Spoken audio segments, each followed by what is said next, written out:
Bonjour et bienvenue pour la vidéo quotidienne pour ce premier volet sur les inspirés.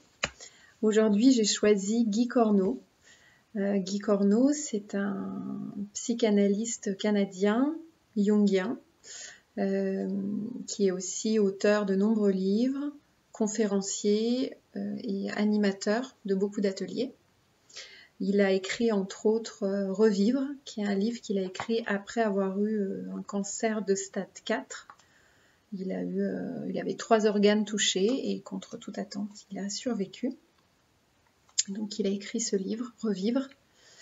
Et il a aussi écrit Père manqué, fils manqué, qui est un livre qui parle de la place de l'homme et de la place de l'homme en tant que père. Il a fait pas mal d'ateliers de conférences par rapport, sur ce thème. Et voilà, je trouve ça intéressant parce que on parle beaucoup aujourd'hui de la place de la femme et du rôle de la femme.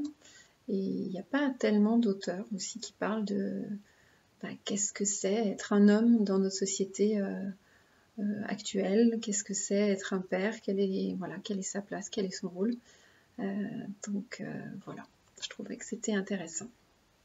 Le texte est un petit peu long, donc j'ai fait des coupures. Et j'espère que ce ne sera pas trop long quand même, mais j'ai eu du mal à couper parce qu'il y avait beaucoup de choses très intéressantes. Être heureux sans raison. Lorsque j'ai commencé mes études universitaires, un enseignant en psychologie de la publicité m'avait choqué en affirmant « Le journal télévisé apporte les mauvaises nouvelles, la publicité apporte les bonnes ». Je me révoltais devant une idée aussi simpliste. Elle me semblait un affront à l'intelligence humaine. Pourtant, que de sagesse dans ces mots. Lorsque nous arrêtons de jouer au jeu des bonnes et des mauvaises nouvelles, que reste-t-il ? Nous nous retrouvons face au vide de nos existences apparemment si bien remplies. Nous nous débattons avec des sentiments d'ennui, de solitude et de détresse qui ne font que cacher notre véritable frayeur de vivre dans un monde de plus en plus menaçant. Nous nous rendons compte alors que ce qui motive une vie de performance, où l'on n'a pas le temps de souffler, est la peur de ne pas exister. Tout récemment, un ami me racontait une aventure extrême à souhait. Il revenait d'une expédition au mont Kailash, en territoire tibétain. Au cours de son voyage, rien ne s'était passé comme prévu. Il faisait jusqu'à moins 15 degrés la nuit, alors qu'il aurait dû faire un agréable 12 degrés. Des mets identiques ont été servis à son groupe 15 jours durant.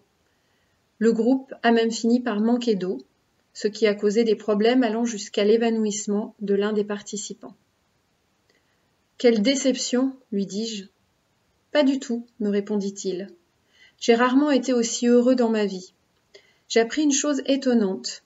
Notre bonheur ne dépend pas des conditions extérieures. Nous avons eu faim, nous avons eu froid, nous avons eu soif.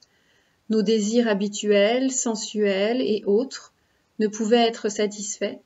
Et pourtant, la joie était au rendez-vous. C'est que la joie est toujours là, en nous.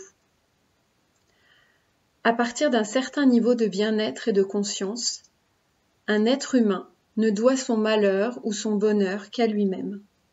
Il n'est victime d'aucun passé dont il ne peut se dégager. Il est créateur de sa vie à un degré qui peut donner le vertige. À bien y penser, je dirais que l'une des seules décisions qui puissent faire une différence réelle dans une existence est celle qui consiste à choisir consciemment le bonheur. Chacun de nous a un choix réel à faire par rapport au bonheur.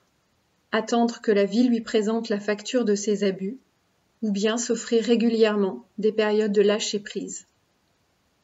Une méditation quotidienne durant laquelle on déguste le simple fait d'exister, en goûtant à l'abondance d'air, d'eau et de lumière, réjouit le cœur et rassure. En réalité, nous restons prisonniers de nos angoisses tant que nous avons de la difficulté à épouser la réalité du moment présent. Ces épousailles demandent que l'on abandonne ses attentes. C'est un peu comme si vous choisissiez de n'attendre plus rien, voire de n'être plus rien, c'est-à-dire de ne plus prétendre incarner ceci ou cela. Car les attentes que nous avons par rapport à nous-mêmes et par rapport aux autres nous projettent sans cesse dans le passé et le futur, si bien que nous oublions de répondre à l'instant. Il ne s'agit pas de ne rien faire, il s'agit simplement de s'associer à ce qui stimule une sensation de bonheur en soi, en ne perdant pas de vue que ce bonheur est déjà là, l'a toujours été et le sera toujours. En dernière analyse, il ne reste qu'une solution, être heureux sans raison, aimer sans raison, goûter à la plénitude et à la paix intérieure sans raison, simplement pour satisfaire notre goût tout naturel du bonheur. Voilà, je trouve que c'est vraiment un très beau texte. Et ça m'a fait écho, personnellement, parce que souvent dans mes séances de travail avec les personnes que je reçois, je parle de la condition au bonheur, de cette condition qu'on se met en se disant je serai heureux quand, ou je serai heureux si, quand j'aurai plus ou quand j'aurai moins. Et on reporte en fait notre bonheur, on est dans l'attente de quelque chose de plus ou de quelque chose de moins qui va faire que enfin on va pouvoir être heureux parce qu'on aura plus de ça ou moins de ça.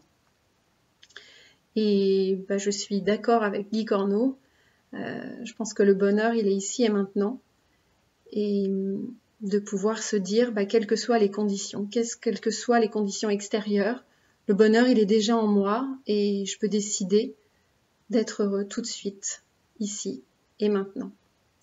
Voilà, je vous souhaite une bonne soirée et je vous dis à demain. Merci pour votre écoute.